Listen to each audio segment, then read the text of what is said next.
Hi there, I'm Suzanne Walker and I'm here to introduce you to the Escape Experiences in a Box program from the Indiana State Library. This video will acquaint you with some general concepts that apply to all of our escape experiences. There is an additional video for each specific experience that you're definitely going to want to watch. As a reminder, our experiences focus on Indiana history and feature primary source documents from our collections here at the Indiana State Library, collections at the Library of Congress, and other history-based collections. We received a grant to create these kits. Information about that grant is in this video's description. You will receive your kit through Info Express. It will come in a box like this, and you'll notice that the lid is taped. This is because these kits include a lot of pieces. We don't want the contents spilling out all over our Info Express drivers. That would be a disaster. Untape your box and dive in. The first thing you'll want to do is check the contents of your kit. A handy checklist will be right on top when you unpack it. An additional checklist is included in the leader packet for when you return the kit, but we'll talk about that later. Check off each item in your kit. If something is amiss, contact us right away. Now that was a lot to unpack.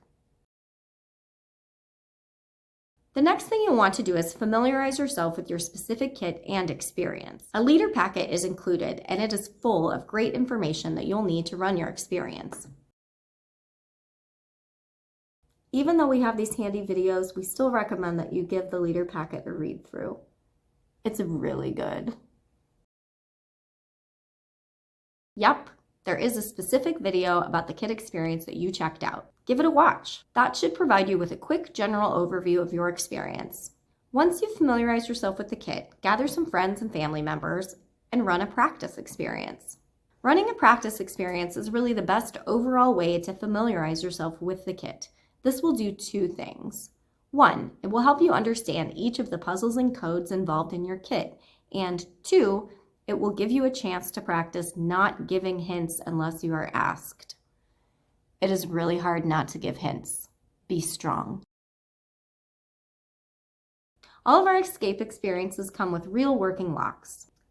It is essential that you practice opening and closing all the locks included in your kit. There is a parking lot sheet for your locks included as well. The idea is that your participants will place their opened locks on this sheet throughout the experience. We want to avoid participants reprogramming locks with unknown combinations so that we can no longer open the locks. I mean, that would be terrible. Please go ahead and make it known that these kits were borrowed and that they don't belong to you. You can also let them know that there's going to be a consequence if they mess with a lock and reprogram it and it can no longer be used. I mean, you'd have to figure out what that consequence is yourself. Maybe they don't get candy when they're done with the experience. At any rate, if a lock does become unusable on your watch, please let us know. We do have some spares, and it's possible we could also talk about replacement.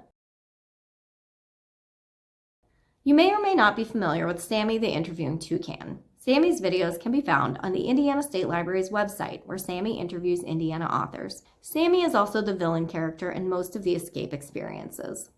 It's not really important at all for your participants to know about Sammy, but if they become interested, feel free to share Sammy's YouTube videos from the Indiana State Library's website. There are lots of fun interviews with Indiana authors. These kits circulate for 60 days. Please keep a sharp eye out on your due date. Before sending your kit back, use the enclosed checklist to ensure you are sending back all the pieces. Some kits are a little bit difficult to fit back in the box, the Benjamin Harrison kit in particular. But the video specific to each experience will give you some tips on how that can be accomplished. Don't forget to tape the lid securely before sending the kit back to the Indiana State Library through Info Express. I hope you have a lot of successful programs with our Indiana Escape experiences. We're excited that you can offer history programs about Indiana featuring primary source documents from the Indiana State Library and the Library of Congress. Reach out if you have any questions at all. Good luck!